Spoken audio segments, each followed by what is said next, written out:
But now we're at a place where pretty much all of that has fallen apart. Yeah. And So we what's have to, next? we basically have to rebuild from step one. Uh-huh. So there's a couple. Yesterday we talked about how the ritual came to a close, how it affected us. Yeah, basically, just to sum it up, we had our Sunday ritual, 3 members, going really well for over a year. Uh, Myself was clean from all opiates, everything. It was going really well, and then we had I guess 2 opportunities. One of which was a documentary film guy reaching out to us and saying, "Hey, we want to kind of film what you guys are doing, document it, but we want someone new that is still struggling with drugs." So To see the process of what to we're see doing. the process of how one would go about getting clean and off drugs the way that I did. And so we had this this lady reach out to us At the same time, pretty at much. the same time. Coincidentally. So it seemed very Serendipitous. right? So we had, and she was still on methadone and using heroin. So, we were like, all right, here's an opportunity to kind of see if we can help this girl and document it for the film. And I mean, the film is set to be released sometime this year. Hopefully, sooner than later, just because it's, been a while that they've been working on it. But it didn't go exactly as we had hoped. Although we have had contact with the girl since, she is reported that she is off of methadone, which is great. So she actually did talk to me, and she said that what we did had helped. But we don't want to speak on that too much because she can she can speak for herself. We don't really want to talk about her, but during the whole process, I had a relapse, even though I had been clean for over a year. Just having that new person in, and all the struggles and stress and everything that brought, for me, was too much.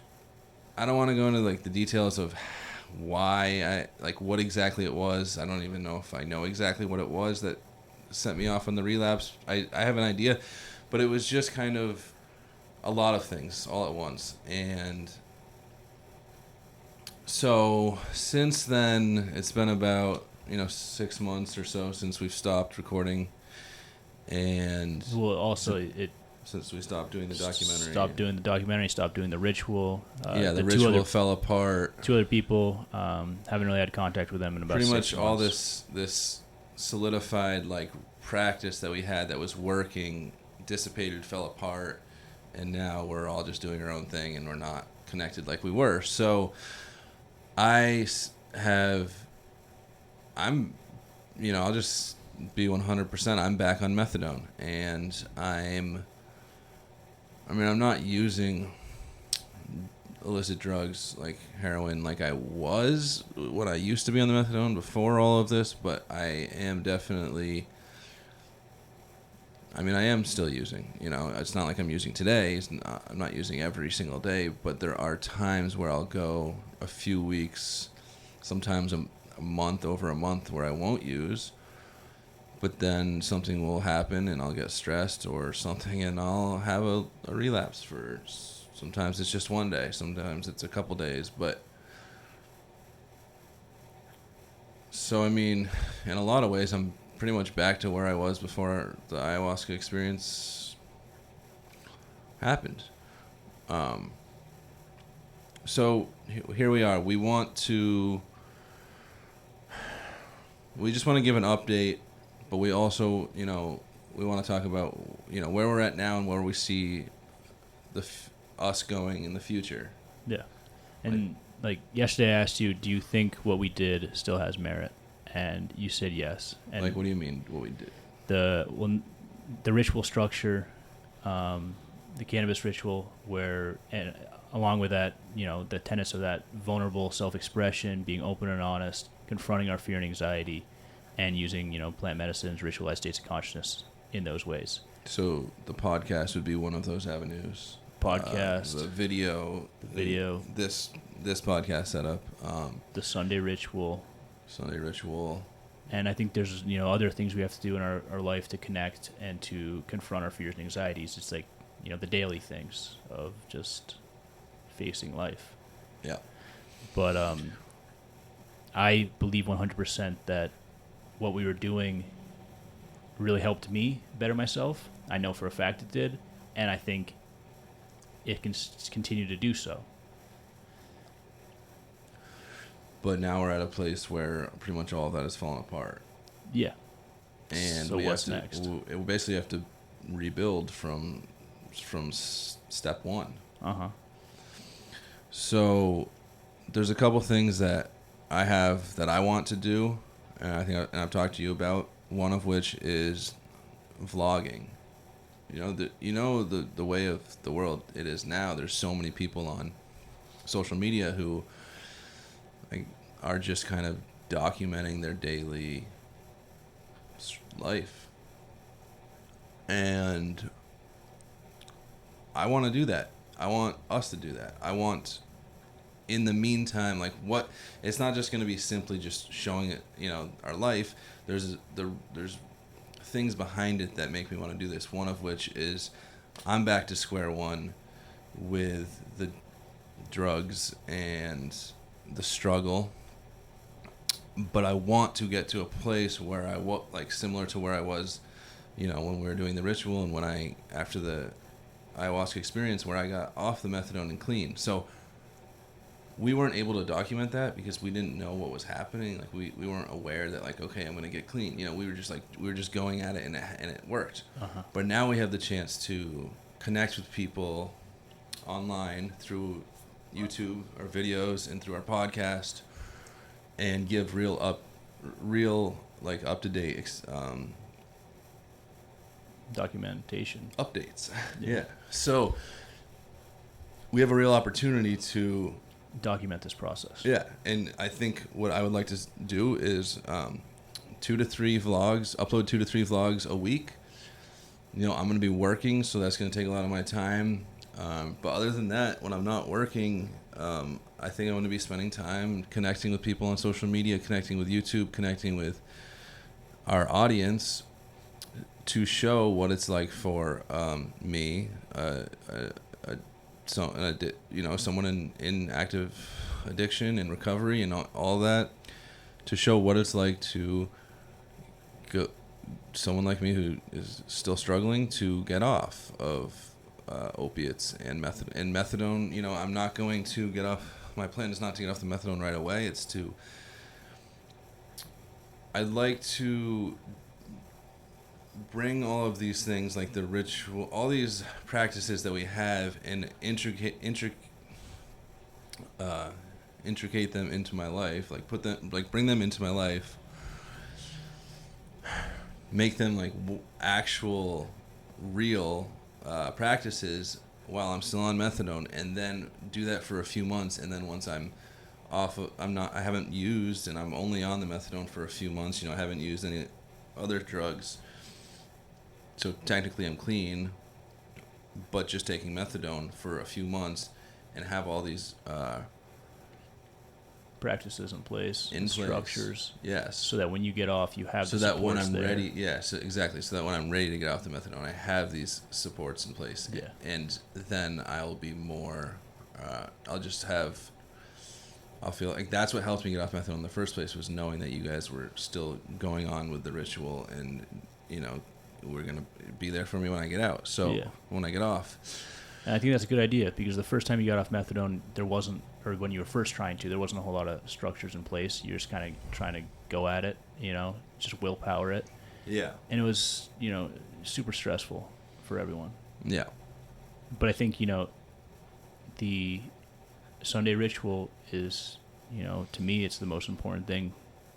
And then, using our other things that we've learned, the cold water exposure, meditation, exercise, things like that. Podcasting, yeah. Once we have that structured and set, then we can, make changes.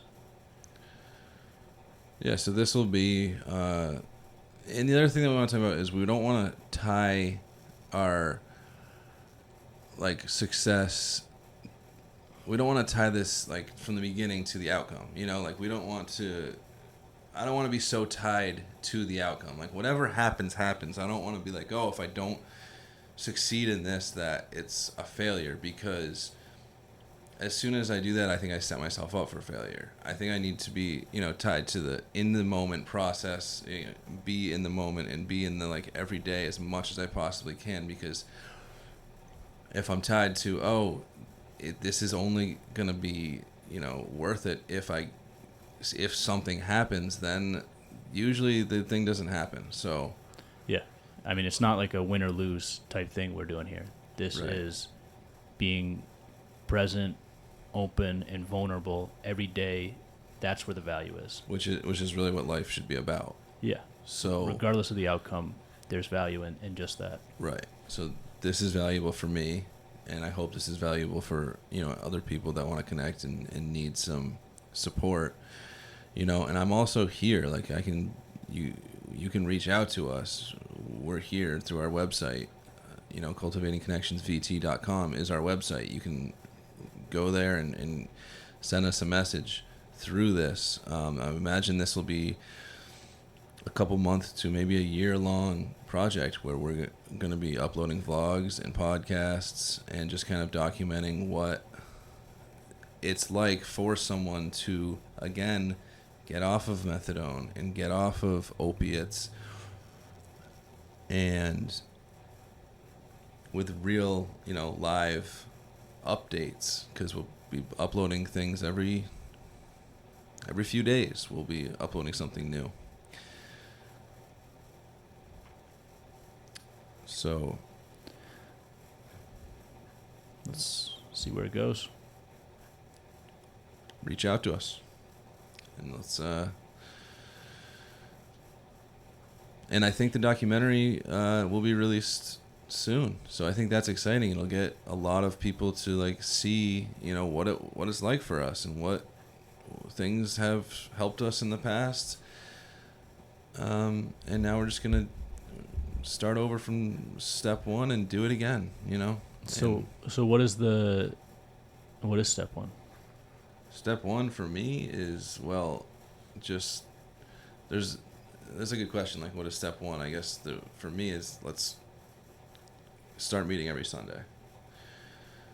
I think even more, step one for a human being is just just knowing that, like, I cannot continue to live the life I was living. It has to be a change.